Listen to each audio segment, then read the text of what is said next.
இன்றே டவுன்லோட் செய்து உங்கள் ஃபேவரட் ஷோக்களை என்ஜாய் பண்ணுங்க.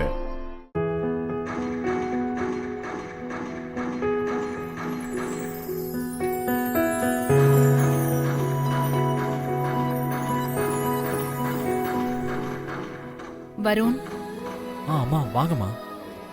என்ன கண்ணா பண்ற? டேப்லெட் எல்லாம் ஒழுங்கா போட்டியா? உடம்பு எப்படி இருக்கு? ஒரு நிமிஷம்மா. நீ விளையாடுறதா இருந்தா விளையாடுப்பா. அது ஒன்றும் பிரச்சனை இல்லைம்மா. இப்போ உடம்பெல்லாம் பரவாயில்ல? நான் நல்லாதாம்மா இருக்கேன். ஆனா என்ன, உங்களுக்கு தான் என் மேல பாசம் இல்லாம போச்சு. எனக்கு உன் மேல பாசம் இல்லையா? ஆமா, எனக்கு கல்யாணம் ஆனதுக்கு அப்புறம் நீங்க முன்ன மாதிரி என்கிட்ட லவ்வபிளா இல்லை. ரொம்ப ஸ்ட்ரிக்டா இருக்கீங்க. பிள்ளைக்கு கல்யாணம் ஆனதுக்கு அப்புறம் எல்லா அம்மாவும் அப்படிதான் இருப்பாங்க. அப்பதான் குடும்பத்துல எந்த பிரச்சனையும் வராது. உங்களுக்கு இந்த குடும்பத்தை பத்தி யோசிக்கிறது தவிர வேற எதுவுமே தோணாதா? அத தவிர வேற என்ன இருக்கு வாழ்க்கையில? இப்ப கொஞ்சம் கொஞ்சமா நீ வெண்ணிலாவை புரிஞ்சுக்க ஆரம்பிச்சிட்டல்ல. உங்களை இப்படி பாக்குறதுக்கு ரொம்ப சந்தோஷமா இருக்கு.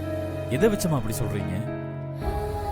அன்னைக்கு வெண்ணிலா அவ்வளவு தூரம் போராடி உன் உயிரை காப்பாத்தினதுக்கு அப்புறம் அவளை கொஞ்சம் கொஞ்சமா நீ புரிஞ்சுக்க ஆரம்பிச்சிட்ட.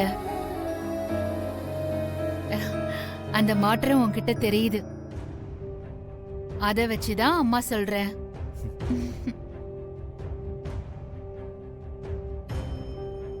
அம்மா, வெண்ணிலா எனக்கு பண்ணது பெரிய ஹெல்ப் தான்.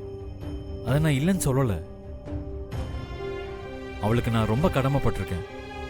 அதெல்லாம் உண்மைதான். அதுக்காக எனக்கு அவளை பிடிச்சிருக்கு, அவளுக்காக நான் கொஞ்சம் கொஞ்சமா மாறுறேங்கிறதெல்லாம் உண்மை கிடையாதுமா.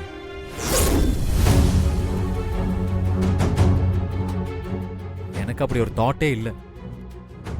பொய் சொல்லாதடா. இல்ல, வெண்ணிலா என்னை காப்பாத்தினதுக்காக தான் என்ன லவ் பண்றான்னு சொன்னான்.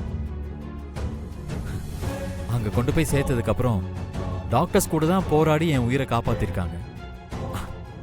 அப்ப அவங்களையுமா நான் லவ் பண்ண முடியும்?